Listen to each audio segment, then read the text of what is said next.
नाज़रीन अस्सलामु अलैकुम रहमतुल्लाहि व बरकातुहू। मैंने पहली एक वीडियो बनाई थी हज़रत हकीम मोहम्मद इकबाल साहब रहमहुल्लाह ताला, अल्लाह ताला उनके दर्जात को बुलंद फरमाए, उनके एक नुस्खे पर कि मैंने पहले भी गुजारिश की थी कि मुझे एक साहिब ने कमेंट किया था कि हकीम इकबाल साहब रहमहुल्लाह ताला की क़ुव्वत बाह वाली वीडियो की ज़रा तशरीह कर दें, उसे ज़रा समझा दें। तो उसे ग़ालिबन कोई बात समझ नहीं आई होगी, तो मैंने इरादा किया कि मैं मुकम्मल इस पर एक वीडियो ही बना लेता हूँ। तो वो एक ही बजाय ना अब ये दूसरी वीडियो मैं बना रहा हूँ। पहली वीडियो के अंदर मैंने आपको ये बताया था कि माजून प्याज ज़ाफ़रानी उसका नुस्खा बताया था, क्योंकि हकीम साहब रहमतुल्लाह ताला अलैह ने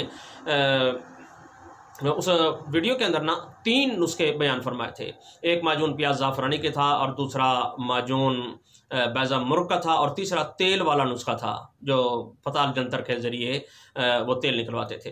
तो मैंने वो माजून प्याज ज़ाफ़रानी वाला नुस्खा बता दिया है। अब आते हैं माजून बैज़ा मुर्ग की तरफ। तो वो माजून बैज़ा मुर्ग क्या है? बैज़ा कहते हैं अंडे को, और मुर्ग से आप वाकिफ़ हैं। इसका मतलब ये हुआ कि मुर्गी के अंडों वाली जो माजून है ना, वो माजून, उसका तरीका बता रहे हैं। तो आपने ऐसा करना है कि 10 अदद अंडे ले लेने हैं ये मुर्गी के, उनको आपने पानी में अच्छी तरह उबाल लेना है। अब उबाल लेने के बाद उनको छीलना है। छीलने के बाद उसकी जो जर्दियाँ हैं वो जर्दियाँ हमने निकाल लेनी है। हमारे नुस्खे के अंदर यही जर्दियाँ काम आएंगी।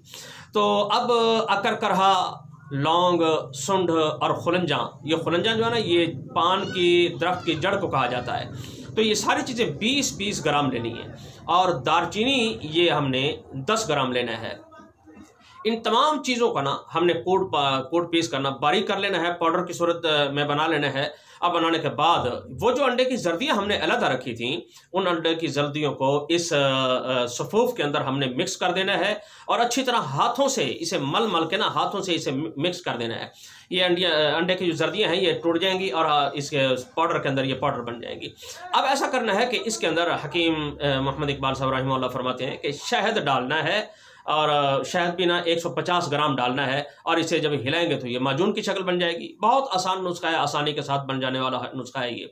अच्छा, आगे फरमाते हैं कि अगर शहद ना मिले तो फिर ऐसा करना है कि ये जो गुड़ की चाशनी होती है ना, बस ये ही 150 ग्राम मिला ली जाए। और गुड़ की चाशनी ये घर की औरतें आमतौर पर बना लेती हैं। इसका मतलब ये गुड़ का गाढ़ा शरबत, इसे आपने पानी में डालना है, उसे जब पकाएंगे तो वो गाढ़ा गाढ़ा बन जाएगा। तो ये घर की औरतें भी आराम से बना सकती हैं। नहीं तो ये जो जलेबी वाले होते हैं, ये मिठाइयाँ वाले होते हैं, उन सब कुछ चाशनी कैसे बनती है तो आपको सामने बता देंगे, ये रखी हुई चाशनी, वो आपको दिखा भी देंगे।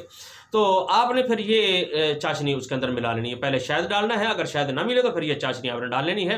बस ये माजून बन जाएगी, ये नुस्खा तैयार हो गया। बहुत आसान नुस्खा है।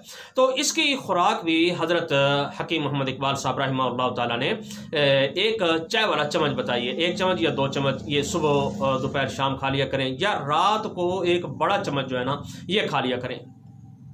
इसके बारे में फरमाते हैं कि ये माजून भी क़ुव्वत बाह को बढ़ाती है, यानी मर्दाना ताकत को ये ज़्यादा करती है। और फालिज के बारे में फरमाते हैं कि ये जो बाएं तरफ का फालिज होता है ना, खबी साइड का फालिज जो होता है, इस फालिज के लिए ये बड़ी ज़बरदस्त माजून है। इस फालिज को ये ख़त्म कर देती है, लाजवाब चीज़ है। और जिन हजरात का ब्लड प्रेशर लो रहता है हमेशा, वो अगर ये माजून इस्तेमाल करेंगे तो उनका ब्लड प्रेशर भी इंशाअल्लाह ताला नॉर्मल रहेगा। और एक बात आगे फरमाई है कि बाईं तरफ का लकवा ये उसे भी ठीक करती है। अब बाईं तरफ के लकवे के लिए हज़रत हकीम साहब रहमतुल्लाह ताला ने फरमाया कि जो आँख, जिस तरफ की आँख खुल जाए, यानी उसी तरफ का लकवा कहा जाएगा।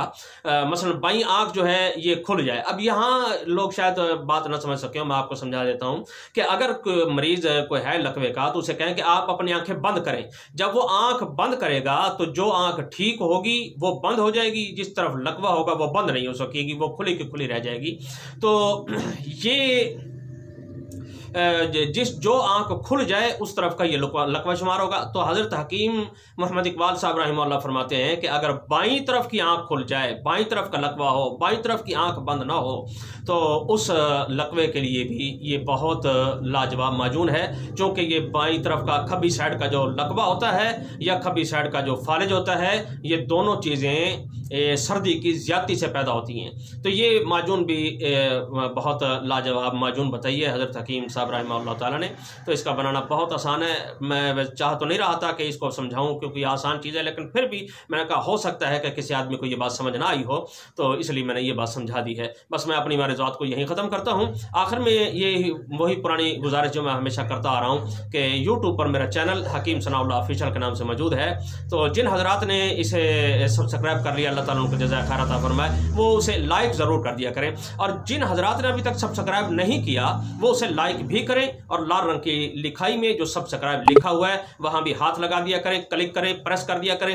और उसके बाद एक बेल का निशान, घंटी का निशान आता है, उस निशान को भी आप हाथ लगा दिया करें। तो इंशाअल्लाह ताला मेरी जो जो वीडियोज़ हैं वो उसकी इतला आप तक फ़ौरन पहुँच जाया करेगी।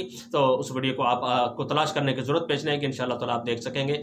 आखिर दावाना अल्हम्दुलिल्लाहि रब्बिल आलमीन। अस्सलामु अलैकुम व रहमतुल्लाहि व बरकातुहू।